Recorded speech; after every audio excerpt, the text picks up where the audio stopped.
বিসমিল্লাহির রহমানির রহিম। সুপ্রিয় শিক্ষার্থী বন্ধুরা, আসসালামু আলাইকুম রহমতুল্লাহি ওয়া বারাকাতুহু। চট্টগ্রাম সিটি কর্পোরেশন কর্তৃক আয়োজিত অনলাইন ক্লাসে তোমাদেরকে স্বাগতম।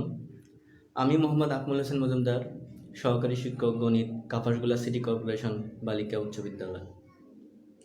শিক্ষার্থী বন্ধুরা, আজকে আমি আলোচনা করব অষ্টম শ্রেণী বিজ্ঞান বিষয়ের অষ্টম অধ্যায়ের রাসায়নিক বিক্রিয়া। অষ্টম অধ্যায়ে যেসব চ্যাপ্টার ইম্পর্টেন্ট রয়েছে তাদের মধ্যে থেকে রাসায়নিক বিক্রিয়া খুবই গুরুত্বপূর্ণ চ্যাপ্টার। আর তোমরা জেনে রাখো, এই অষ্টম অধ্যায় মূলত রসায়ন বিজ্ঞানের একটা অংশ। কারণ তোমরা যখন নবম শ্রেণীতে রসায়ন বিজ্ঞান নামের একটা সাবজেক্ট পড়বা, তখন তোমরা এই বিষয় সম্পর্কে আরও বেশি বিস্তারিত জানতে পারবে। এখন আমরা প্রথমে শুরু করব রাসায়নিক বিক্রিয়া চ্যাপ্টারের প্রথম কনসেপ্ট ছিল আমাদের প্রতীক, সংকেত এবং যোজনী।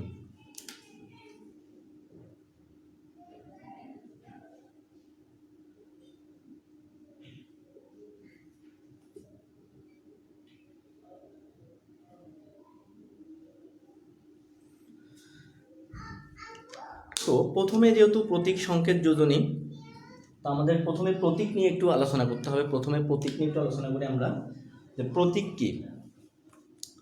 প্রতীক হলো মৌলের পুরো নামের সংক্ষিপ্ত রূপকে প্রতীক বলে। মৌলের পুরো নামের সংক্ষিপ্ত রূপকে প্রতীক বলে। তো মৌল বলতে আমরা কি বুঝি? মৌল হলো রাসায়নিক পর্যায় সারণীর যে 118টি মৌল রয়েছে তাদেরকে সংক্ষেপে প্রকাশ করা হয় মৌল হিসেবে।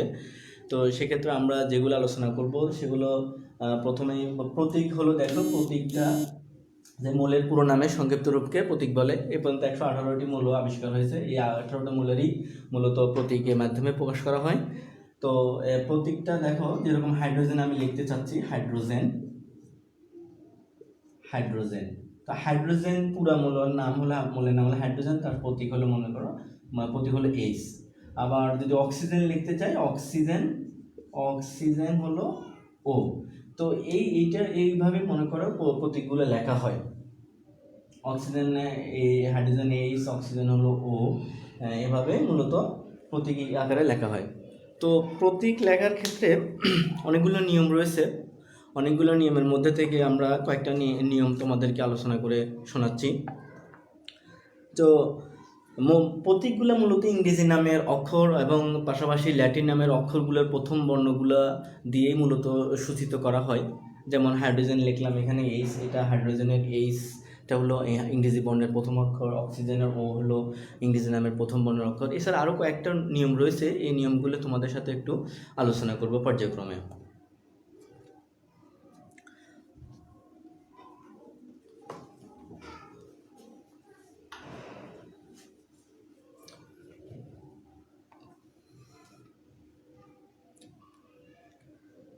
মূলত মূলের ইংরেজি নামের প্রথম বর্ণটাই মূলত কাউন্ট করা হয়। ইংরেজি নামের প্রথম বর্ণটাই মূলত কাউন্ট করা হয়। তারপরে পর্যায়ক্রমে প্রথম বর্ণের সাথে আরও দ্বিতীয় বর্ণ অথবা তৃতীয় বর্ণকে ইনক্লুডেড করে মৌলের প্রতীকগুলো মূলত লেখা হয়। তো প্রথম বর্ণের সাথে দ্বিতীয় বর্ণ অথবা তৃতীয় বর্ণ অথবা অন্য কোনো বর্ণকে ইউজ করা হয়। দেখো এখানে আমরা কয়েকটা লিখি, তাহলে বুঝতে পারবে। প্রথম বর্ণ যদি আমরা লিখি, প্রথম বর্ণের ক্ষেত্রে প্রথম ও দ্বিতীয় বর্ণ,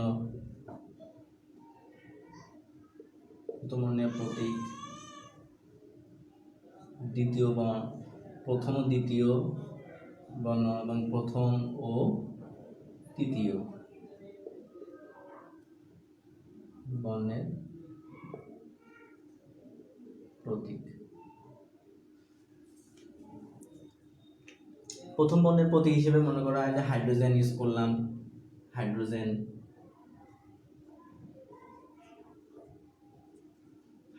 ইউজ করলাম, হাইড্রোজেন। এরপরে অক্সিজেন,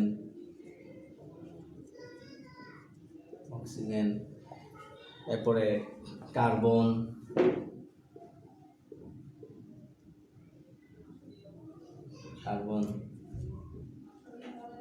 এরপরে আরও রয়েছে এখানে। এগুলি ইংরেজিতে লিখলে মূলত তোমাদের জন্য বুঝতে সুবিধা হতো। আমি এক কথা ইংরেজিতে লিখে দিচ্ছি এগুলা। হাইড্রোজেন,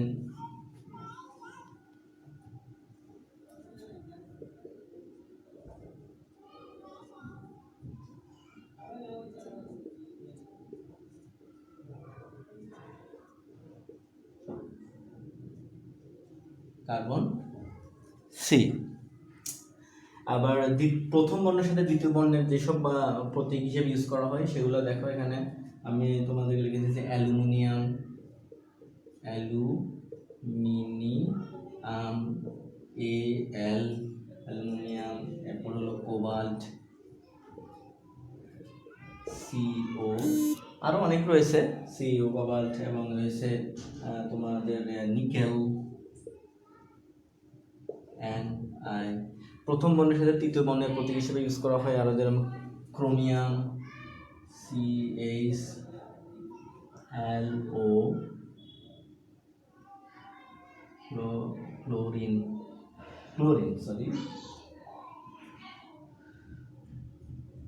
ক্লোরিনের ভিতরে Cl। এরপর রয়েছে হলো জিঙ্ক,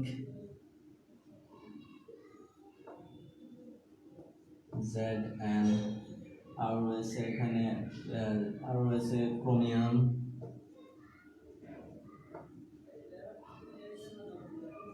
Cr। এইগুলো হলো প্রথম বর্ণের প্রতীক এবং পাশাপাশি দ্বিতীয় বর্ণ এবং তৃতীয় বর্ণকে ইউজ করে এগুলো ইউজ করা হয়। আর এছাড়াও রয়েছে পাশাপাশি তিনটা বর্ণ ইউজ করেও প্রতীক লেখা হয়, পাশাপাশি তিনটা বর্ণকে ইউজ করে লেখা যায়। যেমন পাশাপাশি তিন বর্ণের প্রতীক, তিন বর্ণের প্রতীক হিসেবে আমরা কি ইউজ করতে পারি, যেমন এখানে আছে ইউএন, সেপটিয়াম, এটা লেখা হয়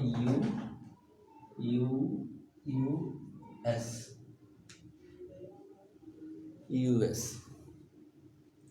এরকম আরও রয়েছে পর্যায় সারণীতে, বিশেষ করে 115, 16, 18 এই মৌলগুলো মূলত তিনটা প্রতীক ইউজ করা হয়, তিনটা বর্ণ নিয়ে ইউজ করা হয়।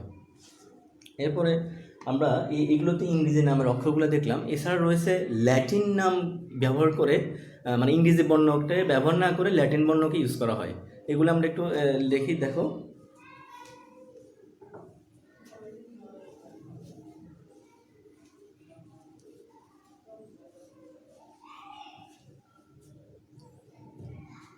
যেমন এখানে ইংরেজি বর্ণ,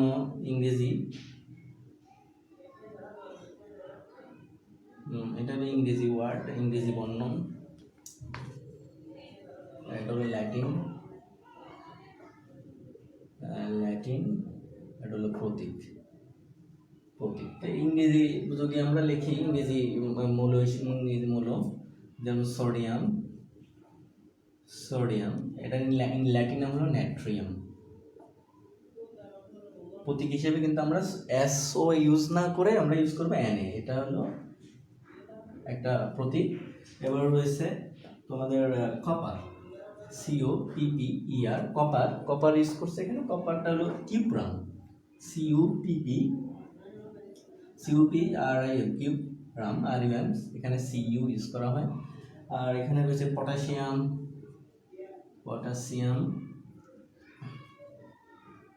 এটা হলো ল্যাটিন নাম হলো ক্যালিয়াম, এখানে কে।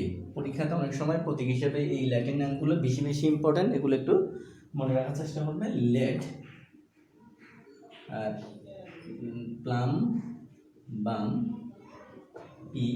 এগুলো হলো ইংরেজি নাম, তবে ল্যাটিন নামগুলো ইউজ করা হয়। ইংরেজি নাম হলো এগুলো, তার ল্যাটিন নামগুলো প্রতীকগুলো ল্যাটিন নাম হলো, মৌলের নাম হলো নাট্রিয়াম, কুপ্রিয়াম, ক্যালিয়াম, ক্লেপামাম, তো NaCuKPb।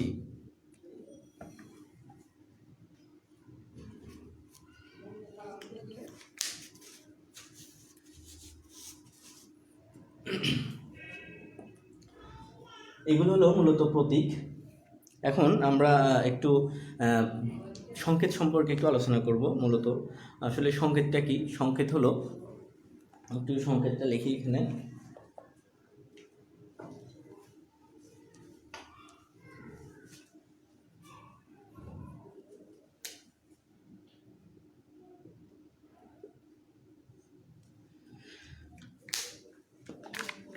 সংকেত হলো কোনো মৌল বা যৌগের অণুর সংক্ষিপ্ত রূপকে বলা হয় সংকেত। কি এখানে কি বলা হয়েছে? কোনো মৌল বা যৌগ অণুর সংক্ষিপ্ত রূপকে বলা হয় সংকেত। যেমন অণুর ক্ষেত্রে এখানে পরমাণু, যেমন দুইটা হাইড্রোজেন পরমাণু মিলে যদি একটা যৌগ গঠন করে সেটা হলো কি H2 লিখতে পারবো আমরা। অক্সিজেন দুইটা পরমাণু মিলে হবে SO2, এইগুলো হলো অণুর সংকেত। এটা হলো পরমাণু, এগুলো পরমাণুর ক্ষেত্রে ইউজ করা হয়। পরমাণুর ক্ষেত্রে ইউজ করা হলো অণুর ক্ষেত্রে। তো অণুর সংক্ষিপ্ত রূপ হলো অণু, এটা পরমাণুর ক্ষেত্রে, আর এটা হলো অণুর ক্ষেত্রে। তো এইগুলোর অণুর ক্ষেত্রে সংকেত, হলো এগুলো, আর এগুলো পরমাণুর ক্ষেত্রে প্রতীক হিসেবে কাউন্ট করা হয়। তবে এটা আবার সংকেতও বলতে পারবা, কোনো সমস্যা নেই। এখানে আমরা সংকেত লেখার ক্ষেত্রে আমাদের খুবই ইম্পর্টেন্ট একটা কথা বলতে হবে, সেটা হলো যে যোজনী সম্পর্কে ধারণা থাকতে হবে। যোজনী সম্পর্কে ধারণা থাকলে আমরা সংকেত লিখতে পারবো। তো আগে আসলে আমাদের যোজনী কি সেই সম্পর্কে একটু আলোচনা করে ফেলি আমরা।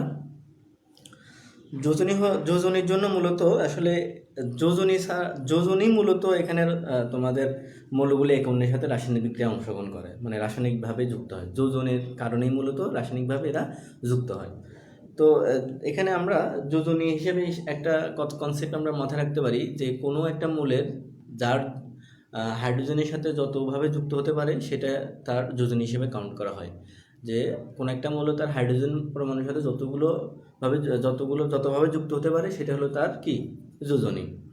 অর্থাৎ যার হাত যত হবে সেটা হলো তার যোজনী তত।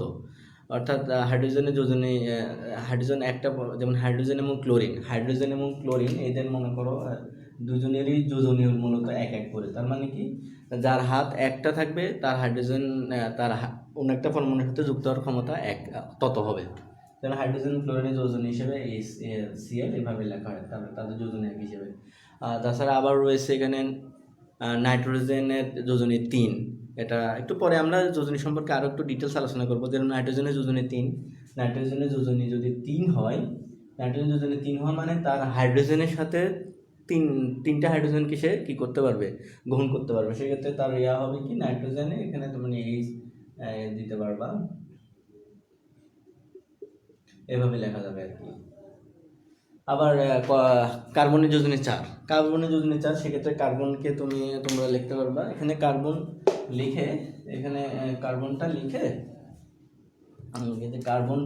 লিখে তার 4টা হাইড্রোজেন দিলে হবে। অর্থাৎ আমাদের তো আসলে মূল জিনিস হলো কি, যে হাইড্রোজেন কয়টা তার ধরতে পারে একটা মৌল, হাইড্রোজেনকে কতভাবে আকৃষ্ট করতে পারে আর কি। যা হাইড্রোজেন যতগুলো আকৃষ্ট করতে পারে তার যোজনী মূলত হলো তত। এছাড়া আমাদের একটা বইতে একটা চার্ট রয়েছে, যে এই চার্টটা তোমাদের সবচেয়ে ইম্পর্টেন্ট। এই চার্টটা তোমাদেরকে মাথায় রাখতে হবে, একদম মুখস্থ করে ফেলতে হবে চার্টটা, যে কার কত যোজনী। ঠিক আছে, এগুলো একদম অবশ্যই মুখস্থ রাখতে হবে। তো যোজনী না জানলে তোমরা সংকেত লিখতে পারবে না। সংকেত না লিখতে পারলে আসলে এই চ্যাপ্টারটার বেসিক কনসেপ্ট সম্পর্কে তোমাদের তেমন ধারণা লাভ করতে পারবে না। তো এখানে আমরা চার্ট সম্পর্কে একটু আলোচনা করে ফেলি। দেখো এখানে যে চার্টটা আছে, এখানে ধাতু হিসেবে আছে, অধাতু হিসেবে আছে, এখানে 1 যোজি, 2 যোজি, 3 যোজি হিসেবে মৌলগুলো আছে। তো এখানে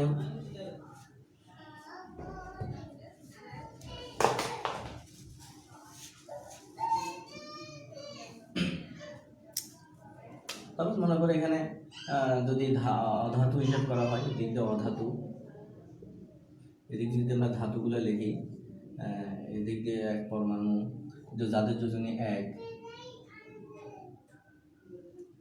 এদিক দিয়ে 2, এদিক দিয়ে 3, এদিক দিয়ে 4।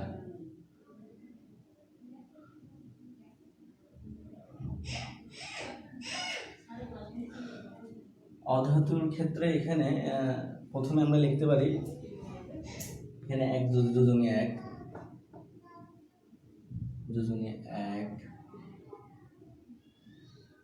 যোজনী 2,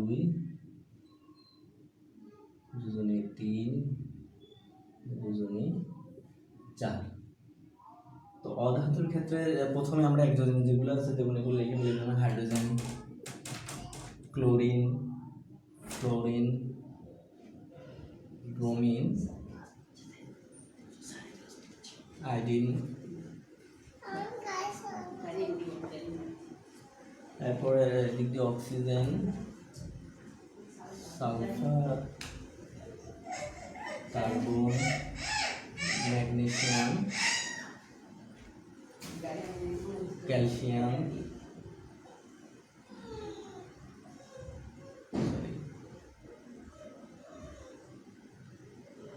ধাতুর ক্ষেত্রে sodium, calcium, copper, magnesium, calcium, iron,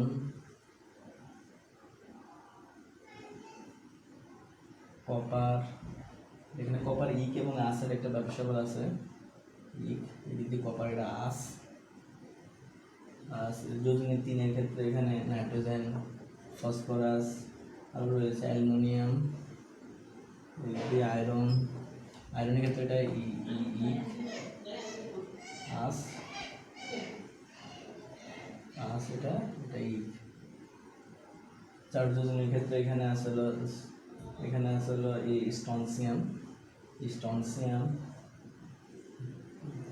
carbon, sulphur, আর রয়েছে এদিকে রয়েছে পিবি, স্ট্রনসিয়াম, পিবি।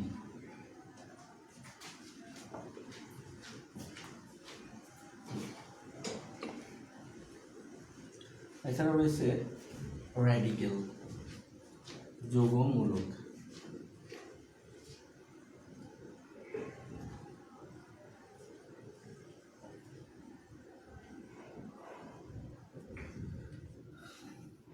যৌগমূলকগুলোর মধ্যে রয়েছে যে এক জাতীয় যোজনী এক, সেগুলো হলো আপনার এখানে অ্যামোনিয়াম, এরপর রয়েছে OH, হাইড্রোক্সিল আয়ন, এরপর রয়েছে nitrate, NO2 minus NO3, nitrite হলো NO2, NO3 হলো এক যদি দ্বিযোজীর ক্ষেত্রে আছে carbonate, CO3, 2 minus, CO3, SO4, 2 minus.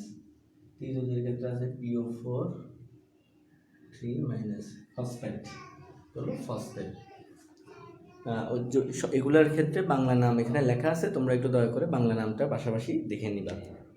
আসলে এখানে যৌগমূলক সম্পর্কে একটু কথা বলার দরকার আছে। যৌগমূলক হলো ওই ধরনের পরমাণুগুচ্ছ যারা পরমাণুতে স্বাধীনভাবে যৌগ গঠনে অংশগ্রহণ করে এবং এরা চার্জিত অবস্থায় থাকে, অল টাইম এরা চার্জিত অবস্থায় থাকে, পজিটিভ নেগেটিভ অবস্থায় থাকে। অর্থাৎ কোনো মূলের যৌগমূলক হচ্ছে তোমার একাধিক মূলের একাধিক পরমাণুর সমন্বয়ে গঠিত একটি পরমাণুগুচ্ছ যা একটি আয়নের ন্যায় আচরণ করে আর কি। যৌগমূলক সমূহকে আধান বা চার্জ আকারে লেখা যায় আর কি। এগুলো হলো বিশেষ করে একযোজী, দ্বিযোজী, তিনযোজী। এরা পরমাণু গঠনে একদম স্বাভাবিকভাবে পরমাণু নিয়ে আচরণ করে আর কি। এখন আমরা আসলে এই যোজনীগুলোকে ব্যবহার করে কিভাবে সংকেত তৈরি করা হয় সেটা আমরা একটু দেখব।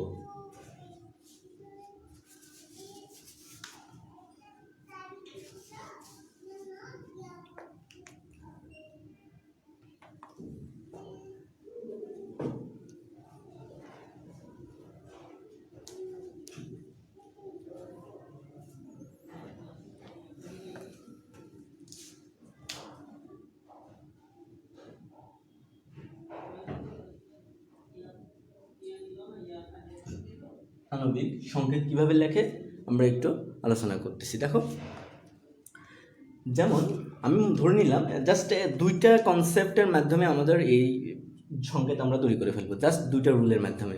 তোমরা খেয়াল করো, জাস্ট এ একটা মূল, বি আর একটা মূল, এ একটা মূল, বি আর একটা মূল। এ এর যোজনী ধরে নিলাম এক্স, বি এর যোজনী ধরে নিলাম হলো ওয়াই। তাহলে সংকেতটা হবে কি? সংকেতটা লিখতে হবে এ এবং বি লিখবা তো। জাস্ট এর যোজনী যাবে বির কাছে আর বি এর যোজনী আসবে হলো এর কাছে। এই মূলত সূত্র হলো এটা, সংকেত লেখার ক্ষেত্রে এই জিনিসটা তোমাদেরকে মাথায় রাখতে হবে যে এর যোজনী যাবে বির কাছে, বির যোজনী আসবে এর কাছে। তো একটা উদাহরণের মাধ্যমে তোমরা আরও ক্লিয়ার হবে। দেখো, আমি যদি এখন অ্যালুমিনিয়াম এবং এবং অক্সিজেনকে পাশাপাশি যদি লিখে রাখি, তাহলে অ্যালুমিনিয়াম যোজনী কত? অ্যালুমিনিয়ামের যোজনী এখানে অ্যালুমিনিয়ামের যোজনী হলো 3। অ্যালুমিনিয়ামের যোজনী কত আমরা একটু আগে চার্টে দেখছিলাম 3, আর এই অক্সিজেনের যোজনী হলো কি দেখছিলাম 2। তাহলে অ্যালুমিনিয়ামেরটা যাবে কোথায়? অক্সিজেনের কাছে। অ্যালুমিনিয়ামের 3 যাবে অক্সিজেনের কাছে, আর অক্সিজেনেরটা আসবে কোথায়? অ্যালুমিনিয়ামের কাছে। Al2 থেকে হলো অ্যালুমিনিয়াম অক্সাইড। আর একটা ক্লিয়ার করে দেখি আমরা, যেরকম এখানে আমরা লিখি, যদি এটা লিখি যে সালফিউরিক অ্যাসিড হিসেবে আমরা যেটা নাম জানি সেটা কীভাবে লেখা থাকলো, এইখানে যদি আমরা হাইড্রোজেন লিখি আর সালফিউরিক অ্যাসিডের যৌগমূল হিসেবে সালফেট ইউজ করা হয়, সালফেট ইউজ করা হয়। তো হাইড্রোজেনের যোজনী হলো আমাদের জানা আছে 1, আর সালফেটের যোজনী আমাদের জানা আছে হলো 2। তাহলে হাইড্রোজেনের যোজনী যাবে হলো এখানের এটার কাছে, আর অক্সিজেনের হাইড্রোজেনের যোজনী আসবে সালফেটের কাছে, সালফেটেরটা আসবে অক্সিজেনের হাইড্রোজেনের কাছে। তাহলে এটা ওভারঅল ফাইনালি H2SO4 লিখলে এটা হলো টোটাল সালফিউরিক অ্যাসিডের সংকেত। এরপরে আমাদের লাগবে হলো যদি কখনো যদি কোনো গুণিতক আকারে থাকে, একটার যোজনী গুণিতক আকারে থাকে, তখন ওই গুণিতক দ্বারা এটাকে ভাগ করে কমানো যায়। দেখো ওটা কীভাবে লিখি আমরা, যেরকম এখানে আমরা কার্বনের যোজনী আমরা জানি কত? 4। কার্বনের যোজনী কত? 4 জানি। অক্সিজেন যোজনী জানি হলো 2। এখন আমরা যদি কার্বন এবং অক্সিজেনকে পাশাপাশি লিখে যদি তাদেরকে যদি যোজনী দান করি, তাহলে কি হলো? কার্বনের যোজনী হলো কত? 4 যাবে অক্সিজেনের কাছে, আর অক্সিজেনের জন্য 2 এখানে আসবে। তাহলে দেখো এখানে 2 হলো কি? 2 হলো 4 এর কি গুণিতক। তাহলে আমরা এখানে 2 দ্বারা এটাকে ভাগ করতে পারতেছি। তো 2 দ্বারা ভাগ করলে কি আসবে? সি এখানে O2 2 দ্বারা ভাগ করে, 2 দ্বারা ভাগ করে, তাহলে এটা হলো কি? কার্বন ডাই অক্সাইডের কি সংকেত। তো এইভাবে আমরা মোটামুটি এই কনসেপ্টের মাধ্যমে কি করব? প্রত্যেকটা জিনিসের সংকেত আমরা তৈরি করব। তবে আমাদেরকে অবশ্যই যোজনী সম্পর্কে ভালো ধারণা রাখতে হবে, নইলে সংকেত তৈরি করতে পারবে না। তো শিক্ষার্থী বন্ধুরা, পরবর্তী ক্লাসে তোমাদেরকে স্বাগত জানিয়ে আজকে এখানে সমাপ্ত করতেছি। আসসালামু আলাইকুম রহমতুল্লাহি ওয়া বারাকাতুহু।